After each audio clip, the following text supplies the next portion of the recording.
नमस्कार, आप सभी को स्वागत करता हूं गुरुकुल दास अनुमोल चैनल में। आशा करता हूं आप सब स्वस्थ हैं और आप लोग की आदत भी उन्नति आगे बढ़ रही है। बहुत बहुत धन्यवाद जिस प्रकार से आप लोग मुझे सपोर्ट कर रहे हैं, मेरे चैनल को सब्सक्राइब कर रहे हैं और आगे मेरे चैनल को बढ़ा रहे हैं। देखिए, बहुत सारे लोगों को मैंने ये पहले बताया था कि आप अगर देवी का अर्गला स्तोत्रम पाठ करते हैं तो उसमें कुछ चीज़ का सावधानी रखना नित्यंत आवश्यक है, जिस चीज़ को जानना जरूरी है। तो आज इसके बारे में मैं बताऊंगा कि किस प्रकार से आप उसको कोई एक श्लोक है जिसको रिप्लेस कर सकते हैं। देखिए, बहुत सारे लोग जो है गृहस्थ लोग हैं वो देवी सप्तशती का पाठ करते हैं या फिर देवी अर्गला किला का कवच का पाठ करते हैं। तो उनको एक चीज़ का ध्यान रखना है। देखिए, उसमें एक लाइन आता है, उसमें एक श्लोक आता है जिसमें पत्नी मनोरमाम दही मनोवृताम नुषारिणीम तारिणीम दुर्ग संसार सागरस्य कुलभवाम।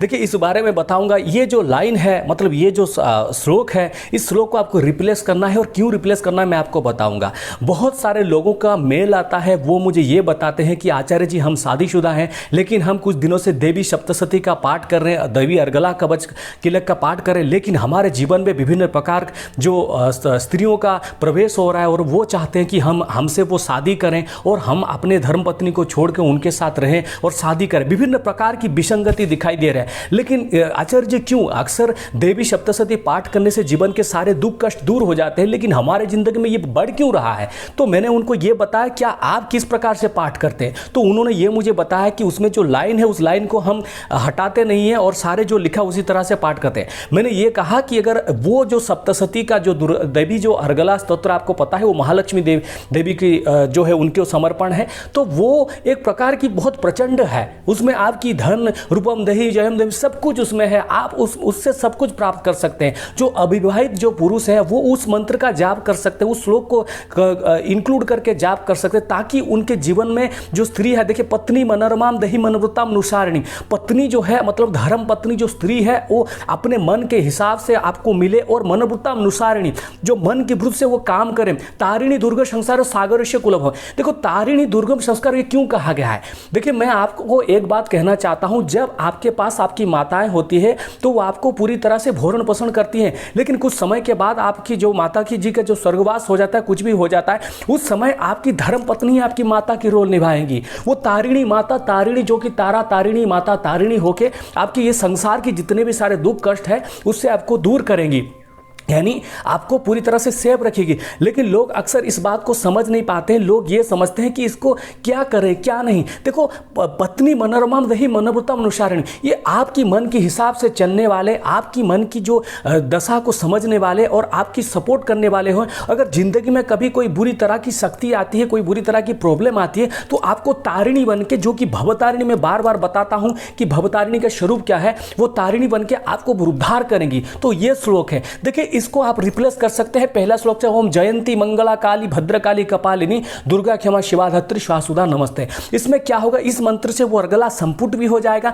वो वाला कोई दोष भी नहीं लगेगा। अच्छा, मान लो कोई व्यक्ति अगर शादीशुदा है फिर भी इस मंत्र का जाप करता है तो उसको क्या दिक्कत होगा? वो जब जाप करना शुरू करेगा धीरे धीरे उसके जीवन में बहुत सारी स्त्रियां आएंगी, क्योंकि आप उस चीज को, उस तत्व को लो ऑफ अट्रैक्शन में आप समझ लीजिए। अत्याधुनिक होकर भी समझ लो कि लो ऑफ अट्रैक्शन से आप ये कह रहे हो कि मुझे वो चाहिए कि जो मेरे मन के हिसाब से पत्नी आए। तो आपके जीवन में कुछ ऐसा, कभी कभी ऐसे लोगों को देखा है कि बहुत सारे पुरुष ये कहते हैं कि हम तो एक स्त्री के साथ रह रहे हैं लेकिन हमारे जिंदगी में दूसरी स्त्री का भी प्रवेश हो रहा है, तो आचार्य जी क्या करें? देखो, ये लज्जा करने वाली कोई बात नहीं है, ये हर किसी के साथ हो सकता है, जिंदगी है, हर किसी के साथ हो सकता है। तो इसको बचने का मैं उपाय बता रहा हूं। इसलिए अगर कभी भी आप देवी अर्गला स्तोत्र पाठ करते हैं, इसमें एक चीज का ध्यान रखें, जो शादीशुदा पुरुष है, जो विवाहित है, उनको ये श्लोक का पाठ बिल्कुल भी नहीं करना है कि पत्नी मनोरमाम दही मनोवृताम अनुसारिणी तारिणी दुर्गा संसार सागरस्य कुलभवा। इस चीज को रिप्लेस करके आप ओम जयंती मंगला काली भद्रकाली कपालिनी दुर्गा क्षमा शिवा धत्री श्वासुदा नमस्ते कर सकते हैं। या फिर मैं आपको बताऊंगा बाद में इसको कभी और दूसरे दिन आप किस प्रकार की दुर्गा सप्तशती के बाकी मंत्रों का भी प्रयोग कर सकते हैं।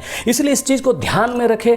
कभी भी दुर्गा सप्तशती में जो देवी अर्गला कवच है, जो लोग शादी नहीं की हैं वो मनोकामना करते हैं, उनके हिसाब से उनकी पत्नी प्राप्त होगी, उनके हिसाब से वो सारी चीज मिलेगा। लेकिन अगर आप शादीशुदा हैं फिर भी इस मंत्र का, इस श्लोक को संपुटित करके पाठ करते हैं तो आपकी शादीशुदा जीवन में कुछ विसंगति आ सकते हैं, क्योंकि देवी सप्तशती, दुर्गा सप्तशती एक ऐसा पाठ है जिसको करने के बाद आपके जीवन में जितने भी सारे दुख दर्द हैं वो धीरे धीरे दूर हो जाएंगे। ये कोई छोटा सा किताब नहीं आप उठाए पढ़ ले, उसमें हर चीज़ को समझना जरूरी है। इसीलिए बहुत सारे लोगों ने ये बताया कि दुर्गा सप्तशती क्या पढ़ना है क्या नहीं, बहुत सारे हैं, वो आप अगर गुरु ढूंढेंगे वो आपको मार्गदर्शन कर लेंगे। तो ये चीज़ को मैं बताना चाहता था कि कभी भी अगर आप दुर्गा सप्तशती का पाठ करते हैं, उसमें अर्गला स्तोत्र का पाठ करते हैं, तो ये चीज़ ध्यान रखें, अन्यथा अनर्थ हो सकता है अपने जिंदगी में और विवाहित जीवन में कुछ विसंगति आ सकता है। महिला क्या करें, महिला को उस चीज़ को जरूरत नहीं है कि पत्नी मनोरमा देवी, आप उसे पत्नी मनोरमा देवी उसको चेंज ना करें। बहुत सारे लोगों का ये मैला है कि हम पत्नी बदले पति करते हैं, वो ऐसा नहीं है। आप वो चीज़ लगा दे, ओम जयंती मंगला काली भद्रकाली कपालिनी